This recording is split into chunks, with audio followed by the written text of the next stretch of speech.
ನಮಸ್ಕಾರ ವೀಕ್ಷಕರೇ, ಕರ್ನಾಟಕ ಟಿವಿಯ ಪ್ರೈಮ್ ಟೈಮ್ ನ್ಯೂಸ್ಗೆ ಸ್ವಾಗತ. ನಾನು ಯೋಗೇಶ್ ಈಶ್ವರ್. ಎಚ್.ಡಿ. ಕುಮಾರಸ್ವಾಮಿ ಅವರಿಗೆ ಬಿಗ್ ಶಾಕ್ ಅನ್ನ ಕೊಟ್ಟಂತ ಸಂಸದೆ ಸುಮಲತಾ, ಮಂಡ್ಯ ಟಿಕೆಟ್ಗಾಗಿ ದೆಹಲಿಯಲ್ಲಿ ಹೈಕಮಾಂಡ್ ಜೊತೆ ಭೇಟಿ, ಕಹಾನಿ ಮೇ ಬಿಗ್ ಟ್ವಿಸ್ಟ್. ಖರ್ಗೆ ಪ್ರಧಾನಿ ಆಗ್ತೀನಿ ಅಂದ್ರೆ ಕಾಂಗ್ರೆಸ್ನವರೇ ಸಹಿಸ್ಕೊಳ್ತಾರ? ಮಲ್ಲಿಕಾರ್ಜುನ ಖರ್ಗೆಗೆ ಮಾಜಿ ಪ್ರಧಾನಿ ದೇವೇಗೌಡರ ಪ್ರಶ್ನೆ. ಕೇಂದ್ರ ಸರ್ಕಾರದ ಶ್ವೇತಪತ್ರಕ್ಕೆ ಕಾಂಗ್ರೆಸ್ನಿಂದ ಬ್ಲಾಕ್ ಪೇಪರ್ನ ಅಸ್ತ್ರ ಪ್ರಯೋಗ. ಕೈ ಕ್ರಮವನ್ನ ಟೀಕಿಸಿದ ಪ್ರಧಾನಿ ಮೋದಿ. ಮತ್ತೆ ಕಮಿಷನ್ ಆರೋಪ ಮಾಡಿದ ಗುತ್ತಿಗೆದಾರರ ಸಂಘ. ಈ ಬಾರಿ ಕೆಂಪಣ್ಣ ಅವರ ಆರೋಪ ಯಾರ ವಿರುದ್ಧ ಗೊತ್ತಾ? ತಾರಕಕ್ಕೇರಿತ ಮುಂಬೈ ಇಂಡಿಯನ್ಸ್ ಕ್ಯಾಪ್ಟನ್ಸಿ ಕಿತ್ತಾಟ. ರೋಹಿತ್ ಶರ್ಮಾ ಮತ್ತು ಹಾರ್ದಿಕ್ ಪಾಂಡ್ಯ ಈಗ ಶತ್ರುಗಳಾದ್ರ. ಮೊದಲನೇ ಸುದ್ದಿ. ಲೋಕಸಭಾ ಸಮರದ ಸೇನಾನಿಗಳ ಆಯ್ಕೆಗೆ ಕಸರತ್ತು ಜೋರಾಗಿದೆ. ಮಾಜಿ ಸಿಎಂ ಎಚ್.ಡಿ. ಕುಮಾರಸ್ವಾಮಿ ಅವರ ಬಿಡದಿ ಫಾರ್ಮ್ ಹೌಸ್ ರಾಜಕೀಯ ಚಟುವಟಿಕೆಗಳ ಪ್ರವಾಸಿ ತಾಣವಾಗಿದೆ. ಮಂಡ್ಯ ಲೋಕಸಭಾ ಕ್ಷೇತ್ರ ಎಲ್ಲಕ್ಕಿಂತ ಹೆಚ್ಚು ಅಚ್ಚರಿಯನ್ನು ಮೂಡಿಸಿರೋದು ಮಂಡ್ಯದ ಮೈತ್ರಿ ಅಭ್ಯರ್ಥಿ ಯಾರು? ಕುಮಾರಸ್ವಾಮಿ ಅವರ, ನಿಖಿಲ್ ಕುಮಾರಸ್ವಾಮಿ ಅವರ, ಅಥವಾ ಒಟ್ಟಿನಲ್ಲಿ ಇದು JDS ಕಾ?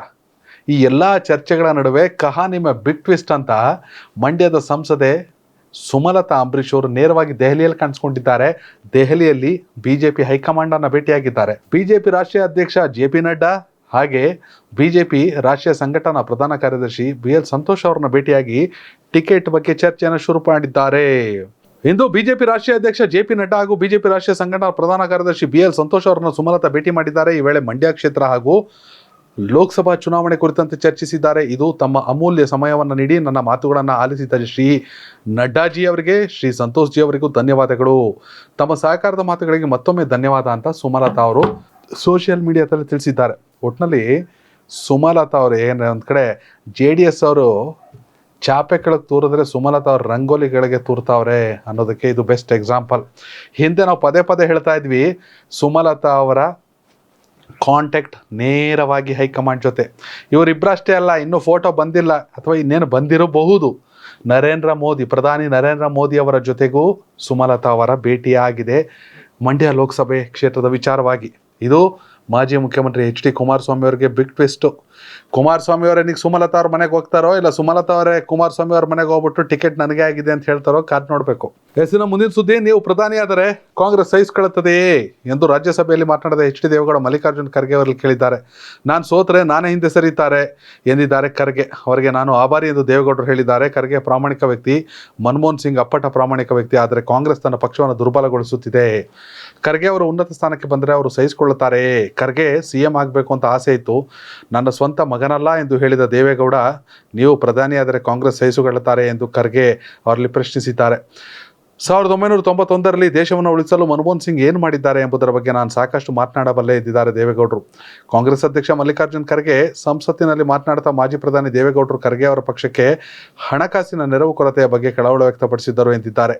ನಿಮಗೆ ಆರ್ಥಿಕವಾಗಿ ಬೆಂಬಲ ನೀಡಲು ಯಾರೂ ಇಲ್ಲ, ನನ್ನ ಮೈತ್ರಿಗೆ ಯಾರು ಬೆಂಬಲ ನೀಡುತ್ತಾರೆ ಎಂದು ದೇವೇಗೌಡ ನನ್ನಲ್ಲಿ ಹೇಳಿದ್ದರು ಎಂದಿದ್ದಾರೆ ಖರ್ಗೆ. ಮೋದಿ ಮತ್ತು ದೇವೇಗೌಡರ ಪ್ರೇಮಕ್ಕೆ ಈಗ ಸ್ವಲ್ಪ ತಡವಾಗಿದೆ ಎಂದ ಖರ್ಗೆ ದೇವೇಗೌಡ ಮತ್ತು ಬಿಜೆಪಿ ಮೈತ್ರಿ ಬಗ್ಗೆ ಚರ್ಚಿಸಿದರು. ಕರ್ನಾಟಕದ 28 ಲೋಕಸಭಾ ಸ್ಥಾನಗಳಿಗೆ JDS ಮತ್ತು ಬಿಜೆಪಿ ಸೀಟು ಹಂಚಿಕೆ ಸೂತ್ರವನ್ನು ಘೋಷಿಸುವ ನಿರೀಕ್ಷೆ ಇರುವುದರಿಂದ ಖರ್ಗೆ ಅವರ ಹೇಳಿಕೆಗಳು ಸಂಸತ್ನಲ್ಲಿ ನಡೆಯುವ ಚರ್ಚೆಗಳಿಗೆ ಅನಿರೀಕ್ಷಿತ ತಿರುವನ್ನು ಕೊಟ್ಟಿದೆ. ಒಂದು ಕಡೆ ದೇವೇಗೌಡರು ಬಿಜೆಪಿ ಜೊತೆ ಸೇರಿದ್ರಿಂದ ಖರ್ಗೆ ಅವ್ರನ್ನ ಮನಮೋಹನ್ ಸಿಂಗ್ ಅವ್ರನ್ನ ಹೊಗಳ್ತಾ, ನೀವೇನಾದ್ರು ಪ್ರಧಾನಿ ಆಗ್ಬಿಟ್ರೆ ಸಹಿಸ್ಕತ್ತಾರ ಕಾಂಗ್ರೆಸ್ ಪಕ್ಷದವರು ಅಂತ ಅಂದ್ರೆ ಗಾಂಧಿ ಕುಟುಂಬದವರು ಅಂತ ಟೀಕಿಸಿದ್ದಾರೆ. ಎಸ್ಸಿನ ಮುಂದಿನ ಸುದ್ದಿ. ಕೇಂದ್ರ ಸರ್ಕಾರದ ಶ್ವೇತಪತ್ರಕ್ಕೆ ಕಾಂಗ್ರೆಸ್ ಬ್ಲ್ಯಾಕ್ ಪೇಪರ್ನ ಅಸ್ತ್ರ ಪ್ರಯೋಗಿಸಿದೆ. ಲೋಕಸಭೆಯಲ್ಲಿ ನರೇಂದ್ರ ಮೋದಿ ಸರ್ಕಾರ UPA ಸರ್ಕಾರದ ಅವಧಿಯ ಹಣಕಾಸು ನಿರ್ವಹಣೆಯ ಲೋಪಗಳ ಬಗ್ಗೆ ಶ್ವೇತಪತ್ರ ಮಂಡಿಸಲು ಸಿದ್ಧತೆ ನಡೆಸಿದೆ. ಇದಕ್ಕೆ ಪ್ರತಿಯಾಗಿ AICC ಅಧ್ಯಕ್ಷ ಮಲ್ಲಿಕಾರ್ಜುನ್ ಖರ್ಗೆ ಅವರು ಬ್ಲ್ಯಾಕ್ ಪೇಪರ್ ರಿಲೀಸ್ ಮಾಡಿ ಕೇಂದ್ರ ಸರ್ಕಾರದ ವಿರುದ್ಧ ಕಿಡಿಕಾರಿದ್ದಾರೆ. ದೆಹಲಿಯ ತಮ್ಮ ನಿವಾಸದಲ್ಲಿ ಮಾತನಾಡಿದ ಮಲ್ಲಿಕಾರ್ಜುನ್ ಖರ್ಗೆ ಅವರು 10 ವರ್ಷದ ಅನ್ಯಾಯ ಕಾಲ ಅನ್ನೋ ಬ್ಲ್ಯಾಕ್ ಪೇಪರ್ ಅನ್ನ ಬಿಡುಗಡೆ ಮಾಡಿದ್ದಾರೆ. ಬಳಿಕ ಮಾತನಾಡಿದ ಅವರು 2014ರಿಂದ 2024ರವರೆಗೆ ಮೋದಿ ಸರ್ಕಾರದ ಅವಧಿಯ ಲೋಪಗಳ ಬಗ್ಗೆ ಮಾಹಿತಿ ನೀಡಿದರು. ಬಿಜೆಪಿ ಅವರು ಆಡಳಿತ ವೈಫಲ್ಯಗಳನ್ನು ಮುಚ್ಚಿಕೊಳ್ತಾರೆ.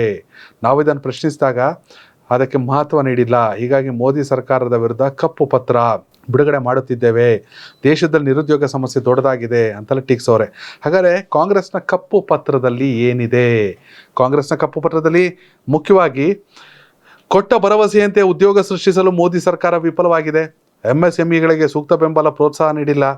ಎಲ್ಲಿ BJP ಸರ್ಕಾರ ಇಲ್ಲ ಆ ರಾಜ್ಯಕ್ಕೆ ಅನುದಾನ ನೀಡುವುದಿಲ್ಲ. ನಾವು ಹಣ ಕೊಟ್ಟಿದ್ದೇವೆ, ಅವರು ಖರ್ಚು ಮಾಡಿಲ್ಲ ಎಂದು ಆರೋಪಿಸಿದ್ದಾರೆ. ಮೋದಿ ಕಾಲದಲ್ಲಿ ಬ್ಯಾಂಕ್ ಸಾಲ ಪಡೆದ ಉದ್ಯಮಿಗಳು ಉದ್ದೇಶಕ್ಕೆ ಪರಾರಿ. ಆರ್ಥಿಕ ಅಪರಾಧಿಗಳನ್ನು ದೇಶಕ್ಕೆ ವಾಪಸ್ ಕರೆತಂದು ಹಣ ವಸೂಲಿಯಲ್ಲಿ ವಿಫಲ. ದೇಶದಲ್ಲಿ ಕೋಮು ಸೌಹಾರ್ದತೆ ಕಾಪಾಡಲು ಮೋದಿ ಸರ್ಕಾರ ವಿಫಲ. ಕೇಂದ್ರ ಸರ್ಕಾರದಿಂದ ರಾಜ್ಯಗಳಿಗೆ ತೆರಿಗೆ ಪಾಲು ಸರಿಯಾಗಿ ನೀಡುತ್ತಿಲ್ಲ. ಹೀಗೆಲ್ಲ ವಿವರಿಸಿದ್ದಾರೆ. ಒಟ್ಟಿನಲ್ಲಿ ಕೇಂದ್ರ ಸರ್ಕಾರದ ಶ್ವೇತ ಪತ್ರಕ್ಕೆ ಕಾಂಗ್ರೆಸ್ನ ಬ್ಲ್ಯಾಕ್ ಪೇಪರ್ ಅಸ್ತ್ರವನ್ನು ಪ್ರಯೋಗಿಸುವ ಮೂಲಕ ಕಳೆದ 10 ವರ್ಷದಲ್ಲಿ ಕೊಟ್ಟ ಭರವಸೆ ಯಾವುದನ್ನು ಈಡೇರಿಸಿಲ್ಲ ಪ್ರಧಾನಿ ನರೇಂದ್ರ ಮೋದಿ ಅಥವಾ BJP ಅಂತ ಟೀಕಿಸಿದ್ದಾರೆ. ಇನ್ನು ಮುಂದಿನ ಸುದ್ದಿ, ಜನಸ್ಪಂದನ ಕಾರ್ಯಕ್ರಮದಲ್ಲಿ CM ಸಿದ್ದರಾಮಯ್ಯ ಅವರು ಸ್ಥಳದಲ್ಲೇ 3 ಚಿಕಿತ್ಸೆಗೆ ಮುಖ್ಯಮಂತ್ರಿ ಪರಿಹಾರ ನಿಧಿಯಿಂದ ಒಟ್ಟು 10 ಲಕ್ಷ ರೂಪಾಯಿ ಪರಿಹಾರ ಘೋಷಿಸಿದರು. ಬಳಿಕ ಮಾತನಾಡಿದ CM, ನಮ್ಮ ಮೇಲೆ ನಂಬಿಕೆ ಇಟ್ಟು ಅಹವಾಲು ಹೊತ್ತು ದೂರದ ಊರುಗಳಿಂದ ಆಗಮಿಸಿದ್ದ ಜನಸ್ಪಂದನ ಕಾರ್ಯಕ್ರಮಕ್ಕೆ ಆಗಮಿಸಿದ್ದಾರೆ. ಇವರ ನಂಬಿಕೆಯನ್ನು ಉಳಿಸಿಕೊಳ್ಳುವ ಪ್ರಾಮಾಣಿಕ ಪ್ರಯತ್ನವನ್ನು ಖಂಡಿತ ಮಾಡ್ತೀವಿ ಎಂದರು.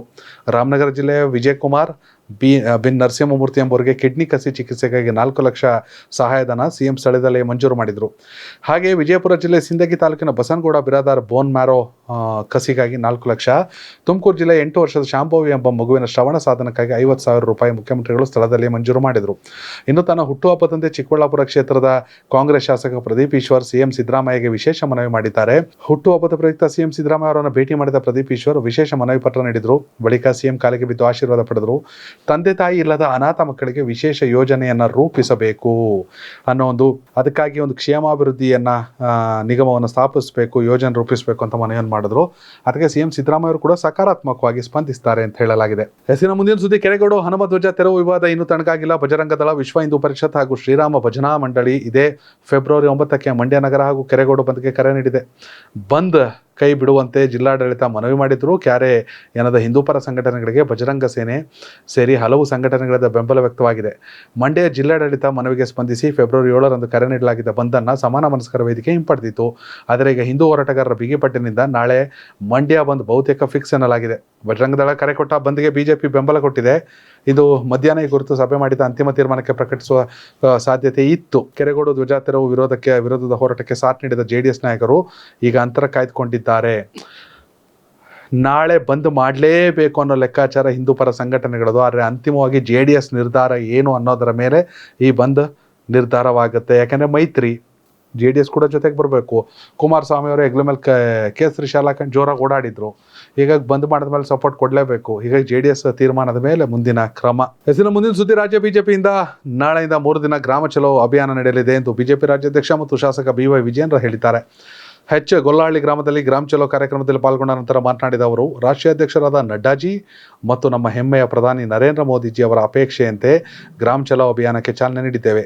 ರಾಜ್ಯದಲ್ಲಿ 28,000ಕ್ಕೂ ಹೆಚ್ಚು ಹಳ್ಳಿಗಳು, 19,000 ನಗರ ಬೂತ್ಗಳಲ್ಲಿ ಒಟ್ಟಾರೆಯಾಗಿ 42,000 ಕಾರ್ಯಕರ್ತರು 3 ದಿನಗಳ ಕಾಲ ನಿರಂತರವಾಗಿ ಅಭಿಯಾನದಲ್ಲಿ ಭಾಗವಹಿಸುತ್ತಾರೆ ಎಂದು ವಿವರಿಸಿದರು. 2047ನೇ ಇಸ್ವಿಗೆ ಭಾರತವು ವಿಕಸಿತ ಭಾರತವಾಗಿ ಪರಿವರ್ತನೆ ಹೊಂದಬೇಕು, ಭಾರತವು ಸಂಪೂರ್ಣ ಅಭಿವೃದ್ಧಿ ಹೊಂದಿದ ರಾಷ್ಟ್ರವಾಗಿ ಪರಿವರ್ತನೆ ಕಾಣಬೇಕೆಂಬ ಹೆಮ್ಮೆಯ ಪ್ರಧಾನಿ ನರೇಂದ್ರ ಮೋದಿಜಿ ಅವರ ಕನಸು ನನಸಾಗಲು ಗ್ರಾಮಗಳು ಅಭಿವೃದ್ಧಿ ಹೊಂದಬೇಕಿದೆ ಎಂದು ವಿಶ್ಲೇಷಿಸಿದರು. ಸಮಾಜದ ಕಟ್ಟಕಡೆಯ ವ್ಯಕ್ತಿಗೂ ಸವಲತ್ತು ಸಿಗಬೇಕು ಅಂತ ಒಟ್ಟಿನಲ್ಲಿ ವಿಜಯೇಂದ್ರ ಅವರು ರಾಜ್ಯಾಧ್ಯಕ್ಷರಾದ ಬಳಿಕ BJPಯಲ್ಲಿ ಒಂದು ರೀತಿ ಮಿಂಚಿನ ಸಂಚಲನ. ಹೀಗಾಗಿ ಗ್ರಾಮ ಚಲೋ ಅಭಿಯಾನ ಕೂಡ ನಡೆಯುತ್ತೆ. BJP ಸರ್ಕಾರದ ಅವಧಿಯಲ್ಲಿ 40% ಕಮಿಷನ್ ಆರೋಪ ಮಾಡಿದ್ದ ರಾಜ್ಯದ ಗುತ್ತಿಗೆದಾರರ ಸಂಘದ ಅಧ್ಯಕ್ಷ ಕೆಂಪಣ್ಣ ಅವರು ಇದೀಗ ಕಾಂಗ್ರೆಸ್ ಸರ್ಕಾರದ ವಿರುದ್ಧವೂ ಸಹ ಕಮಿಷನ್ ಆರೋಪ ಮಾಡವ್ರೆ. ಆದರೆ ಯಾವುದೇ ಶಾಸಕರು ಅಥವಾ ಸಚಿವರ ವಿರುದ್ಧ ಅಲ್ಲ, ಬದಲಾಗಿ ಅಧಿಕಾರಿಗಳ ವಿರುದ್ಧ. ಮೊದಲು ಅಂದರೆ BJP ಸರ್ಕಾರದ ಅವಧಿಯಲ್ಲಿ ಶಾಸಕರು ನೇರವಾಗಿ ಹಣ ಕೇಳುತ್ತಿದ್ದರು, ಈಗ ಅಧಿಕಾರಿಗಳೇ ಹಣ ಕೇಳುತ್ತಿದ್ದಾರೆ. ಅದೇ ಪರಿಸ್ಥಿತಿ 40% ಕಮಿಷನ್ ಕಾಂಗ್ರೆಸ್ ಸರ್ಕಾರದಲ್ಲಿ ಕಂಟಿನ್ಯೂ ಆಗಿದೆ ಎಂದು ಗಂಭೀರ ಆರೋಪ ಮಾಡವ್ರೆ. ಪುಣ್ಯಕ್ಕೆ ಯಾವುದೇ ಶಾಸಕರು ಅಥವಾ ಸಚಿವರ ವಿರುದ್ಧ ಬಂದಿಲ್ಲ. ಸದ್ಯಕ್ಕೆ ಸೇಫ್ ಅನ್ಬೋದು. ಸಿಕ್ಬಿಡ್ತು ಯಾರ ಮೇಲೆ ಆದರೂ ಆರೋಪ ಅಂದರೆ ಪ್ರತಿಪಕ್ಷದವರು ಖಂಡಿತವಾಗ್ಲೂ ದೊಡ್ಡ ಮೈಲೇಜ್ ಆಗಿ ತೆಗೆದುಕೊಂಡು ಬಿಡ್ತಾರೆ. ಮುಂದಿನ ಸುದ್ದಿ, ನರೇಂದ್ರ ಮೋದಿ ಅವರು ತಮ್ಮ ಜಾತಿಯ ಬಗ್ಗೆ ಸುಳ್ಳು ಹೇಳಿದ್ದಾರೆ. ಪ್ರಧಾನಿ ಇತರ ಹಿಂದುಳಿದ ಜಾತಿಗೆ ಸೇರಿದವರಲ್ಲ ಎಂದು ಕಾಂಗ್ರೆಸ್ ನಾಯಕ ರಾಹುಲ್ ಗಾಂಧಿ ಆರೋಪಿಸಿದ್ದಾರೆ. ಭಾರತ್ ಜೋಡೋ ನ್ಯಾಯ ಯಾತ್ರೆ ಸಂದರ್ಭದಲ್ಲಿ ಒಡಿಶಾದಲ್ಲಿ ಸಾರ್ವಜನಿಕ ರ್ಯಾಲಿಯನ್ನು ಉದ್ದೇಶಿಸಿ ಮಾತನಾಡಿದ ರಾಹುಲ್, ಪ್ರಧಾನಿ ಮೋದಿ OBC ವರ್ಗದಲ್ಲಿ ಹುಟ್ಟಿಲ್ಲ, ಅವರು ಗುಜರಾತ್ನಲ್ಲಿ ತೇಲಿ ಜಾತಿಯಲ್ಲಿ ಜನಿಸಿದರು. ಸಮುದಾಯಕ್ಕೆ 2000ರಲ್ಲಿ BJP OBC ಟ್ಯಾಗ್ ನೀಡಿತು. ಅವರು ಜನರಲ್ ಕ್ಯಾಟಗರಿಯಲ್ಲಿ ಜನಿಸಿದರು, ಅವರು OBCಯಲ್ಲಿ ಹುಟ್ಟಿಲ್ಲ. ಸಾಮಾನ್ಯ ಜಾತಿಯಲ್ಲಿ ಜನಿಸಿದ ಕಾರಣ ಅವರು ತಮ್ಮ ಇಡೀ ಜೀವನವನ್ನು ಜಾತಿ ಗಣತಿಯನ್ನು ನಡೆಸಲು ಬಿಡೋದಿಲ್ಲ ಅಂತ ಅತಿ ದೊಡ್ಡ ಆರೋಪವನ್ನು ಪ್ರಧಾನಿ ನರೇಂದ್ರ ಮೋದಿ ಅವರ ವಿರುದ್ಧ ಮಾಡವ್ರೆ. ರಾಹುಲ್ ಗಾಂಧಿ ಸ್ಟಾರ್ಟ್ ಆಗಿಲ್ಲ, ರಾಹುಲ್ ಗಾಂಧಿ ಇಂಜಿನ್ ಸ್ಲೋ ಅಂತೆಲ್ಲ ಹೇಳ್ತಿದ್ರಲ್ಲ, ಅದಕ್ಕೆ ಟಾಂಗನ್ನು ಕೊಟ್ಟವ್ರೆ. ಜಾತಿ ಬಗ್ಗೆನೇ ದೇಶದ ಪ್ರಧಾನಿ ಸುಳ್ಳು ಹೇಳ್ಕೊಂಡು ತಿರುಗ್ತಾವ್ರೆ ಅನ್ನೋ ಅತಿ ದೊಡ್ಡ ಆರೋಪವನ್ನು ರಾಹುಲ್ ಗಾಂಧಿ ಮಾಡವ್ರೆ. ಆದರೆ ಅದೆಷ್ಟೋ ಮಟ್ಟಿಗೆ ಜನಕ್ಕೆ ರೀಚ್ ಆಗುತ್ತೋ ಗೊತ್ತಿಲ್ಲ. ಇನ್ನು ಮುಂದಿನ ಸುದ್ದಿ. ವರ್ಷದ ಅತ್ಯಂತ ಮಹತ್ವದ ಖಗೋಳ ಘಟನೆ ಸಂಪೂರ್ಣ ಸೂರ್ಯಗ್ರಹಣ ಏಪ್ರಿಲ್ 8ರಂದು ಸಂಭವಿಸಲಿದೆ. ಈ ಅಪರೂಪದ ಆಕಾಶ ವಿದ್ಯಮಾನವು ಕೆನಡಾ, ಯುನೈಟೆಡ್ ಸ್ಟೇಟ್ಸ್ ಮತ್ತು ಮೆಕ್ಸಿಕೋದಾದ್ಯಂತ ಗೋಚರಿಸುತ್ತೆ. ಉತ್ತರ ಅಮೆರಿಕದಲ್ಲಿ ಅದು ಮಾರ್ಗ ಹಾದು ಹೋಗುತ್ತದೆ. ಈ ಸೂರ್ಯಗ್ರಹಣವನ್ನು ಭಾರತದಲ್ಲಿ ವೀಕ್ಷಿಸಲು ಸಾಧ್ಯವಾಗುವುದಿಲ್ಲ ಎಂಬುದು ಬಹಳ ಮುಖ್ಯ.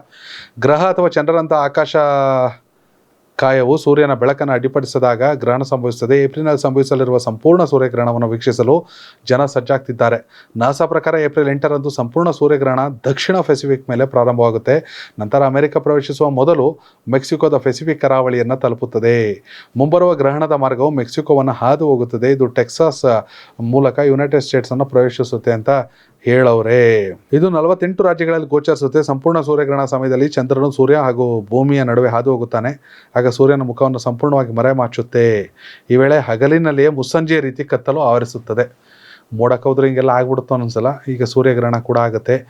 ಈ ವರ್ಷದ ಅತ್ಯಂತ ಮಹತ್ವದ ಖಗೋಳ ಘಟನೆ ಸಂಪೂರ್ಣ ಸೂರ್ಯಗ್ರಹಣ ಏಪ್ರಿಲ್ 8ಕ್ಕೆ. ಮುಂದಿನ ಸುದ್ದಿ. 2024ರ IPL ಆರಂಭಕ್ಕೂ ಮೊದಲು ಮುಂಬೈ ಇಂಡಿಯನ್ಸ್ ಫ್ರಾಂಚೈಸಿ ತಂಡದಲ್ಲಿ ಹಲವು ಬದಲಾವಣೆಗಳನ್ನು ಮಾಡಿದೆ. ಅದರಂತೆ ರೋಹಿತ್ ಶರ್ಮಾ ಅವರನ್ನು ನಾಯಕತ್ವದಿಂದ ಕೆಳಗಿಳಿಸಿ ಅವರ ಸ್ಥಾನದಲ್ಲಿ ಹಾರ್ದಿಕ್ ಪಾಂಡ್ಯ ಅವರಿಗೆ ಜವಾಬ್ದಾರಿ ನೀಡಲಾಗಿದೆ. ವಾಸ್ತವವಾಗಿ ಕಳೆದೆರಡು ಆವೃತ್ತಿಗಳಲ್ಲಿ ಗುಜರಾತ್ ಟೈಟನ್ಸ್ ತಂಡದ ನಾಯಕವನ್ನು ವಹಿಸಿಕೊಂಡಿದ್ದ ಪಾಂಡ್ಯ ಮುಂಬೈ ತಂಡಕ್ಕೆ ಟ್ರೇಡ್ ಮಾಡಿಕೊಳ್ಳಲಾಗಿತ್ತು. ಆ ಬಳಿಕ ಅವರಿಗೆ ತಂಡದ ನಾಯಕತ್ವ ಹಸ್ತಾಂತರಿಸಲಾಗಿತ್ತು. ತಂಡದ ಆಡಳಿತ ಮಂಡಳಿಯ ನಿರ್ಧಾರಕ್ಕೆ ರೋಹಿತ್ ಶರ್ಮಾ ಅಭಿಮಾನಿಗಳು ಕೆಂಡ ಕಾರಿದರು. ಆ ನಂತರದಲ್ಲಿ ಅವರು ಇಂಜುರಿ, IPL ಆಡೋಕ್ಕಾಗಲ್ಲ ಅಂತ ಒಂದಷ್ಟು ಜನ ವಿಶ್ವಕಪ್ನಿಂದ ಕೂಡ ಇಂಜುರಿ ಆಗಿದ್ರು ವಿಶ್ವಕಪ್ನಲ್ಲಿ. ಹೀಗಾಗಿ ಅವರಿಬ್ಬರು ಒಬ್ರಿಗೊಬ್ರು ಅನ್ಫಾಲೋ ಮಾಡ್ಕೊಂಡವ್ರೆ ಅನ್ನೋ ಸುದ್ದಿ. ನಿಜಕ್ಕೂ ಹಾರ್ದಿಕ್ ಪಾಂಡ್ಯಗೆ ಮಾನ ಮರ್ಯಾದೆ ಇಲ್ಲ. ಗುಜರಾತ್ ತಂಡ ಕರೆದು ಕ್ಯಾಪ್ಟನ್ ಮಾಡಿ ಒಳ್ಳೆ ಹುದ್ದೆಯನ್ನು ಕೊಟ್ಟು ತಂಡವನ್ನು ಚಾಂಪಿಯನ್ ಮಾಡಿಸಿ ಉತ್ತಮ ಸಪೋರ್ಟಿಂಗ್ ಸ್ಟಾಫ್ ಕೊಟ್ಟ ಮೇಲೆ ಇಲ್ಲ ನಾನು ವಾಪಸ್ ಹೋಯ್ತೀನಿ ಜಗದೀಶ್ ಶೆಟ್ಟರ್ ಥರ BJPಗೆ ವಾಪಸ್ ಹೋದಂಗೆ ಬಂದ್ಬಿಟ್ಟು ಕ್ಯಾಪ್ಟನ್ಸಿನೂ ತಗೋತೀನಿ ಅಂದರೆ ಇಲ್ಲಿ ಕುಂತ್ಕೊಂಡಿರೋ ವಿಜಯೇಂದ್ರ, ಆರ್ ಅಶೋಕ್ ಅವ್ರಿಗೆಲ್ಲ ಏನಾಗಬೇಕು. ಹಾಗೆ ರೋಹಿತ್ ಶರ್ಮಾ ನಾನು ಸಾಕಷ್ಟು ಚಾಂಪಿಯನ್ ಮಾಡಿದ್ದೀನಿ ಅಂತ ಈಗ ಒಬ್ರಿಗೊಬ್ರು ಪರ್ಸನಲ್ ಆಗಿಬಿಟ್ಟು ಅನ್ಫಾಲೋ ಮಾಡ್ಕೊಂಡಿದ್ದಾರೆ ಅನ್ನೋ ಚರ್ಚೆ. ಭಾರತೀಯ ಕ್ರಿಕೆಟ್ಗೆ ಒಳ್ಳೇದಲ್ಲ, IPLೇ ಒಳ್ಳೇದಲ್ಲ. ಸದ್ಯ ದುರಂತ ನೋಡಿದ್ರೆ IPLಯಿಂದ ಯಾವ ಅದ್ಭುತವೂ ಆಗಿಲ್ಲ. IPLಯಿಂದ ಅದ್ಭುತವೇ ಆಗಬೇಕು ಅನ್ನೋದಿದ್ರೆ 2011ರ ವಿಶ್ವಕಪ್ಪನ್ನು ಬಿಟ್ಟರೆ ಅದು ಬಿಕಾಸ್ ಆಫ್ ಧೋನಿ. 2008ರಲ್ಲಿ IPL ಶುರು ಆಯಿತು. ಇಲ್ಲಿವರೆಗೂ ಕೂಡ 2011ರ ವಿಶ್ವಕಪ್ ಬಿಟ್ಟರೆ ಯಾವುದೂ ಮೇಜರ್ ಟೂರ್ನಿ ಗೆದ್ದಿಲ್ಲ. 2013ರಲ್ಲಿ ICC ಚಾಂಪಿಯನ್ಸ್ ಟ್ರೋಫಿನ ಗೆದ್ದರು. ಅದು ODI ಫಾರ್ಮೆಟು, ಏಕದಿನ ವಿಶ್ವಕಪ್ಪು, ODI ಫಾರ್ಮೆಟು. ಯಾವ T20 ವಿಶ್ವಕಪ್ ಗೊತ್ತಿಲ್ಲ. ವರ್ಲ್ಡ್ ಕಪ್ಪಲ್ಲಿ ಫೈನಲ್ಗೆ ಹೋದರು, ಸೋತ್ಕ ಬಂದರು. ಹೀಗಾಗಿ IPL ಭಾರತೀಯ ಕ್ರಿಕೆಟ್ಗೆ ಮಾರಕವೋ ಪೂರಕವೋ ನಿಮ್ಮ ಅಭಿಪ್ರಾಯನ ಕಾಮೆಂಟ್ ಮಾಡಿ. ಹಾಗೆ ಲೋಕಸಭಾ ಚುನಾವಣೆ, ಕರ್ನಾಟಕದ 28 ಲೋಕಸಭಾ ಕ್ಷೇತ್ರಗಳಲ್ಲಿ ಯಾರಿಗೆ ಎಷ್ಟು ಸ್ಥಾನ ತಿಳಿಸಿ. ಧನ್ಯವಾದಗಳು ವೀಕ್ಷಕರೇ. ಇದು ಇವತ್ತಿನ prime time news, Karnataka TV, ಕನ್ನಡಿಗರ ಧ್ವನಿ.